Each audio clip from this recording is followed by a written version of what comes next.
پانچ لائن کے معزز دوستو، السلام علیکم۔ چین نے سری لنکا کو بھی ساتھ ملا لیا۔ سری لنکن افواج چین کا ساتھ دینے پر تیار۔ بھارت کے دن گنے جا چکے۔ چین کا ماسٹر سٹروک کام کر گیا۔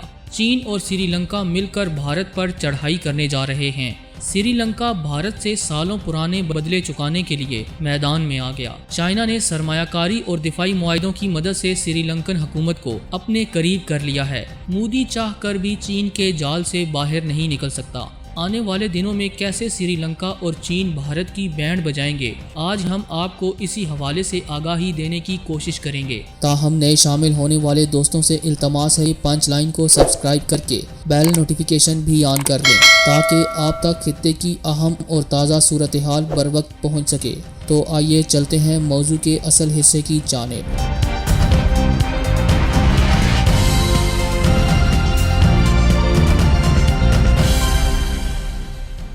معزز دوستو، یہ ایک حقیقت ہے کہ بھارت نے اپنے ہر پڑوسی ملک کے داخلی معاملات میں مداخلت کر کے اپنی دھونس جمانے کی کوشش کی ہے۔ پاکستان کو وہ اپنا ازلی دشمن سمجھتا ہے، لیکن نیپال، بھوٹان، چین، بنگلہ دیش، مالدیپ، کوئی بھی بھارتی پڑوسی اس کی بے جا مداخلت سے محفوظ نہیں رہ سکا۔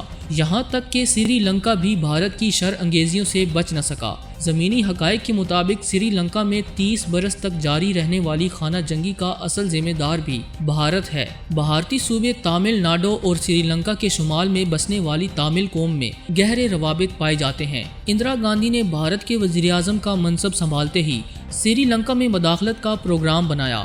1971 کی پاک بھارت جنگ سے قبل بھارت نے اپنے ہی ایک فوکر طیارے کو اغوا کر کے پاکستان کو مورد الزام ٹھہراتے ہوئے بھارت کے اوپر سے پاکستانی طیاروں کی پرواز پہ پابندی لگا دی تھی۔ بھارت کا مقصد تھا کہ مغربی پاکستان کی جانب سے اس کے مشرقی بازو کو کمک، سامان رسد اور اسلحہ نہ پہنچایا جا سکے۔ تاہم سری لنکا نے ایک اچھے دوست ہونے کے ناطے پاکستانی سول اور ملٹری طیاروں کو اپنی سرزمین پر اترنے اور ایندھن بھرنے کی اجازت دے دی، جس سے بھارت کو سخت ناراضگی تھی۔ 1971 کی پاک بھارت جنگ کے اختتام پر اندرا گاندھی نے اپنی خفیہ ایجنسی را کو احکامات دیے کہ سری لنکا کو غیر مستحکم کرنے کی خاطر تامل ٹائیگرز نامی تنظیم تشکیل دی جائے جو خانہ جنگی شروع کرے۔ اندرا گاندھی کے اس فیصلے کو تامل ناڈو کی کچھ سیاسی جماعتوں نے خوب سراہا اور سری لنکا چپکلش کا شکار ہو گیا۔ یوں بھارت اور سری لنکا کے درمیان کشیدگی نے گھر کر لیا۔ دوستو، سری لنکن حکومت نے کئی بار بھارتی سرکار پر الزام عائد کیا کہ بھارتی فوج زور زبردستی سے اس کے سرحدی علاقوں کو اپنے ملک میں شامل کر رہی ہے۔ تاہم گزشتہ کئی سالوں سے اس پر کوئی توجہ نہیں دی گئی۔ چین سے پنجہ آزمائی کے بعد چائنا نے کمال مہارت کا مظاہرہ کرتے ہوئے تقریباً تمام بھارتی ہمسائے ممالک کو ساتھ ملا لیا ہے، اور بھوٹان جیسا کمزور ملک بھی چین کی پشت پناہی پر بھارت کو آنکھیں دکھا رہا ہے۔ یہی نہیں، گزشتہ روز کی تازہ ترین اطلاعات کے مطابق چین اور سری لنکن افواج نے بھارت کے خلاف گرینڈ آپریشن کرنے کا منصوبہ تیار کیا، جس نے بھارت کی نیندیں حرام کر رکھی ہیں۔ سری لنکا ماضی میں ہونے والی دہشت گردی کا ذمہ دار بھارت کو سمجھتا ہے، جس کے کئی ثبوت بھی عالمی برادری کو دیے جا چکے ہیں۔ اب سری لنکا بھارت سے پرانے بدلے چکانے کے لیے چین کے ساتھ کھڑا ہو چکا ہے۔ چینی ذرائع سے حاصل ہونے والی خبروں کے مطابق چین نے چند روز قبل سری لنکا کے اعلیٰ عہدیداروں سے بات چیت کی اور بھارت کی شرانگیزیوں سے متعلق دریافت کیا، جس کے بعد سری لنکا اور چین کے درمیان کئی دفاعی معاہدے بھی ہوئے۔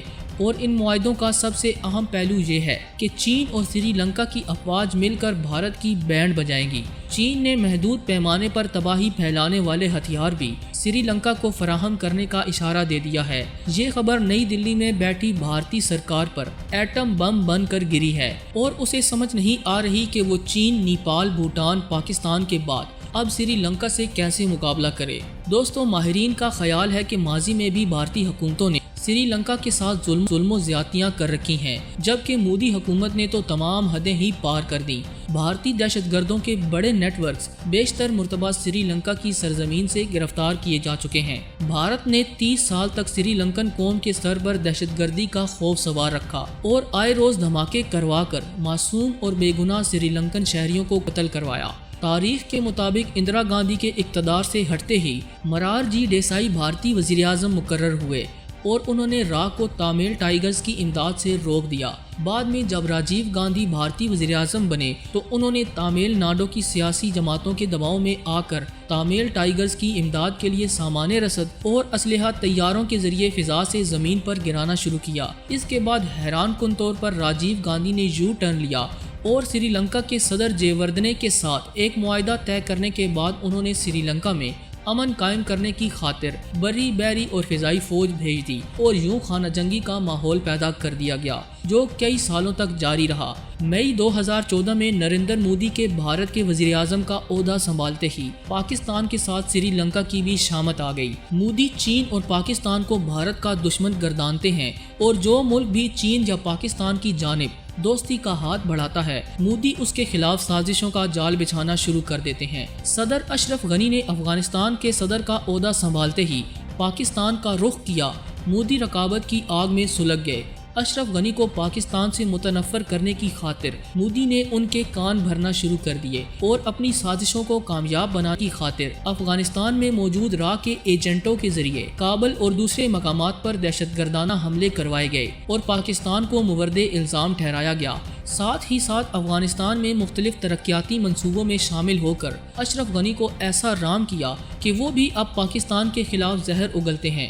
معزز دوستو، اسی طرح سری لنکا میں چین نے بے انتہا سرمایہ کاری کی۔ چین نے سری لنکا کی سب سے بڑی بندرگاہ ہم صوبتا تعمیر کی اور اس کے ملحقہ صنعتی شہر بھی بسایا۔ چین نے سری لنکا کو مختلف قسم کے جدید اسلحے سے لیس کرنے کے علاوہ دفاعی صنعت وہاں قائم کی، سستی بجلی پیدا کرنے کے مراکز قائم کیے اور سری لنکا کو جدید بحری شاہراہ ریشم کا حصہ بنایا۔ مودی کو چین اور سری لنکا کی بڑھتی ہوئی دوستی اور پاکستان کے ساتھ بڑھتے ہوئے تعلقات بھی بری طرح کھٹکنے لگے۔ سب سے پہلے تو مودی نے سازش کے ذریعے چین اور پاکستان دوست صدر راجا پاکسے کو عام انتخابات میں دوبارہ کامیاب نہ ہونے دیا اور ان کی جگہ بھارت نواز میتھرا پیالے سری سینا کو صدر منتخب کروا دیا۔ اس کے بعد سری لنکا کو پاکستان اور چین سے دور کرنے کی خاطر مودی نے سری لنکا کا دورہ کیا۔ 28 برس میں یہ پہلے وزیر اعظم تھے جنہوں نے سری لنکا کا رخ کیا۔ چینی سرمایہ کاری کا اثر و رسوخ کم کرنے کی خاطر مودی نے $318 ملین کی لاگت سے ریلوے سسٹم تعمیر کرنے کے منصوبے پر دستخط کیے اور بہت سے دوسرے منصوبوں میں بھی شرکت کا دعویٰ کیا۔